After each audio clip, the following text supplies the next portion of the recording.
Il était une fois un petit royaume aux ravissantes maisons.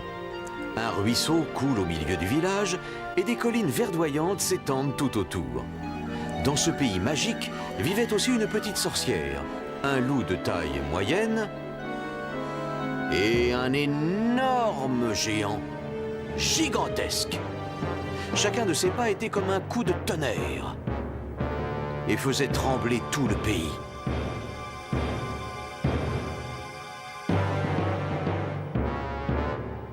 J'ai très faim. Est-ce que le prince va réussir à prendre une mèche au redoutable géant aux cheveux d'or? C'est ce que vous allez savoir en suivant vos amis dans ces contes de loups, sorcières et géants. Aujourd'hui, le géant aux cheveux d'or.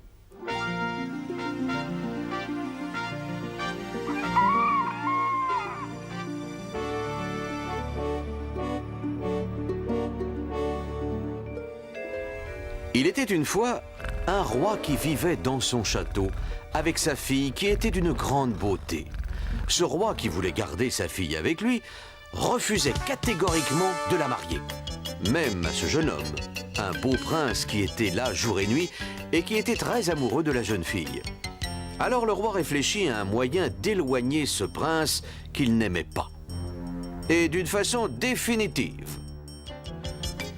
Vous n'épouserez ma chère fille que si vous pouvez arracher et m'apporter une grosse mèche appartenant au géant aux cheveux d'or. Le géant aux cheveux d'or était méchant et extrêmement violent. Et il entrait dans des colères épouvantables quand on lui tirait les cheveux. En envoyant le beau prince chercher une mèche du géant, le roi était sûr d'être tranquille pour toujours. Le prince accepta de partir. Oui, mais il ne connaissait pas le chemin de la caverne du géant. Alors il se mit en route pour demander son chemin aux portes de la ville.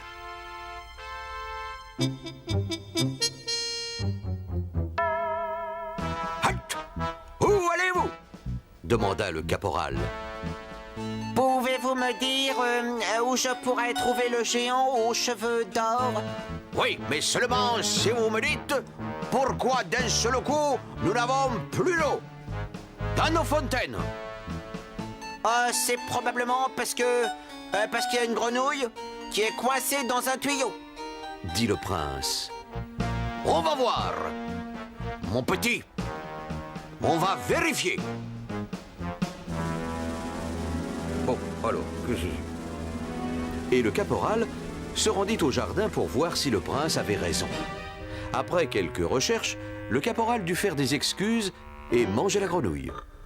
Délicieux. Si vous prenez cette route-là, jeune homme, vous allez forcément arriver à un lac. Et vous n'aurez qu'à le traverser pour trouver le géant. C'est clair? À mon commandement. Après avoir beaucoup marché, et après de nombreuses aventures, le prince arriva un jour sur les bords d'un grand lac. La seule façon de trouver le géant, c'est de traverser le lac. Le seul moyen de traverser le lac, c'est de prendre un bateau. Et le seul marin dans la région, c'est moi. Oui. Cette grosse voix appartenait à un vieux marin qui avait une superbe paire de moustaches, aussi grande que les défenses de son morse. C'est que vous pouvez me faire traverser le lac? Je veux bien vous traverser si vous répondez correctement à une question. Alors je veux savoir, pourquoi est-ce que je suis obligé de ramer sans arrêt dans mon bateau pour faire traverser le lac, et ça jusqu'à la fin des temps? La réponse est que si vous trouviez quelqu'un d'autre pour ramer à votre place et faire traverser le lac, vous n'auriez plus ce problème. Donnez les rames à la prochaine personne qui vous demande de traverser le lac et je vous promets qu'elle va ramer jusqu'à la fin de ses jours. Le brave marin se gratta la tête tellement la solution était simple et facile. Et il se demandait pourquoi il n'y avait pas pensé beaucoup plus tôt. Et tranquillement, il reprit les rames et d'avant en arrière fit avancer le canot pour faire traverser le lac au prince. Oh là. Vous m'attendrez ici? Mon brave, j'en ai pas pour longtemps. Ça, avec le géant, ce sera pas long.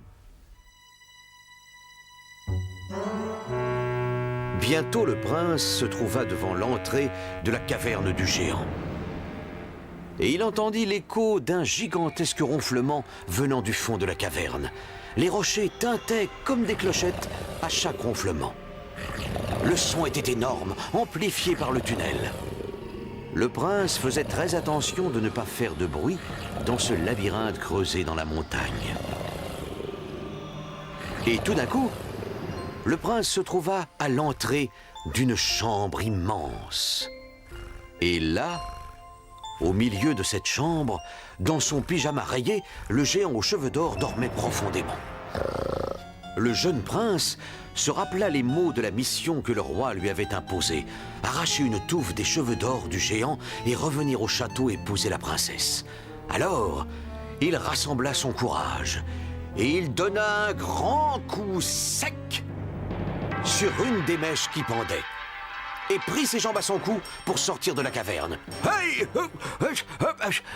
Où est l'imbécile qui m'a tiré mes beaux cheveux? Il m'a volé une mèche.